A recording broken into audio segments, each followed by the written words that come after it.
வணக்கம் நண்பர்களே, தமிழ் பிளாசம் சேனலில் முள்ளங்கி தோசை எப்படி செய்கிறதுன்னு பார்க்கலாம். சிவப்பு சோளம் 2 கப்பு. இது 2-3 டைம் நல்லா கழுவிட்டு 4 மணி நேரம் நல்லா ஊற வச்சுக்கலாம். இது நல்லா ஊறிட்டுருக்கட்டும். மூடி போட்டு மூடி வச்சிடலாம். உளுந்து கையளவு எடுத்துக்கலாம். இது 2-3 டைம் நல்லா கழுவிட்டு 2 மணி நேரம் ஊற வச்சுக்கலாம். இது நல்லா ஊறிட்டுருக்கட்டும்.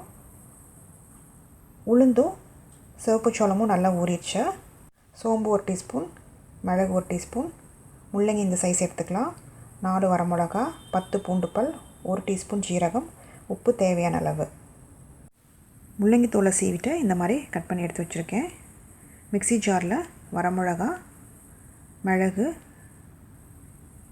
சோம்பு, ஜீரகம், பூண்டு, கட் பண்ணி வச்சுருக்கிற முள்ளங்கி இதில் சேர்த்துக்கலாம். கொஞ்சமாக சேர்த்துக்கலாம். தண்ணி எதுவும் ஊற்றாதீங்க, முள்ளங்கிலே தண்ணி விடும். மிளகு இதெல்லாம் அரைப்படாது, அதனால் ஃபஸ்ட்டு 2 சுற்றி எடுத்துக்கலாம். இந்த மாதிரி கொரகொரப்பாக அரைச்சா போதும். இப்போ ஊற வச்ச உளுந்து இப்போ இதில் சேர்த்துக்கலாம்.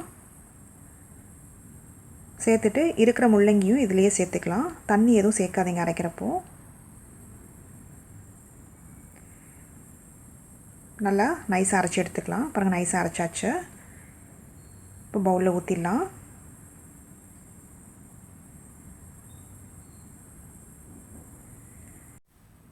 சிவப்பு சோளத்தை இதில் போட்டுக்கலாம். தேவையான அளவு தண்ணி ஊற்றி நல்லா நைஸாக அரைச்சி எடுத்துக்கலாம்.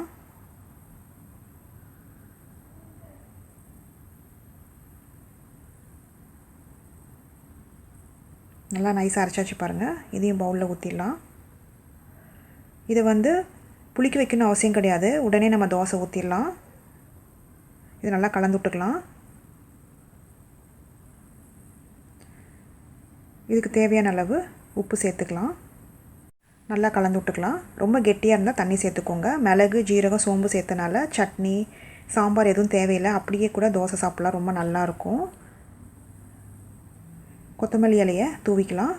கருவேப்பிலை இருந்தாலும் கருவேப்பிலை சேர்த்துக்கோங்க. சேர்த்து நல்லா கலந்து விட்டுக்கலாம். உடனேவே தோசை ஊற்றிக்கலாம்.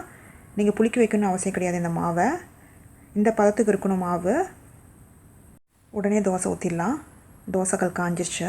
இப்போ மாவு ஊற்றிடலாம். இது வேகிறதுக்கு ஒரு 5 நிமிஷம் ஆகும். சிம்லேயே வச்சு வேக வைங்க. முள்ளங்கி தோசை ரொம்ப லேட் ஆகும் வேகிறதுக்கு. நல்லா சாஃப்டாக இருக்கும். இப்போ நெய் சேர்த்துக்கலாம். நெய்க்கு பதிலாக நீங்கள் எண்ணெய் கூட நீங்கள் சேர்த்துக்கலாம். இப்போ திருப்பி போட்டுக்கலாம். ஒரு சைடு நல்லா வெந்துருச்சு.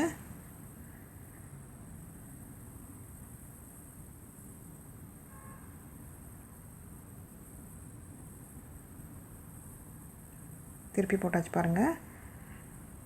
இன்னொரு சைடு நல்லா வேகட்டும். சிம்லேயே வச்சு வேக வைங்க. சுவையான முள்ளங்கி தோசை ரெடி ஆயிடுச்சு. இந்த ரெசிபி செஞ்சு பார்த்துட்டு உங்களோட கமெண்ட்ஸ் என்னென்னு சொல்லுங்கள். பிடிச்சிருந்தால் லைக் பண்ணுங்கள், ஷேர் பண்ணுங்கள், சப்ஸ்கிரைப் பண்ணுங்கள்.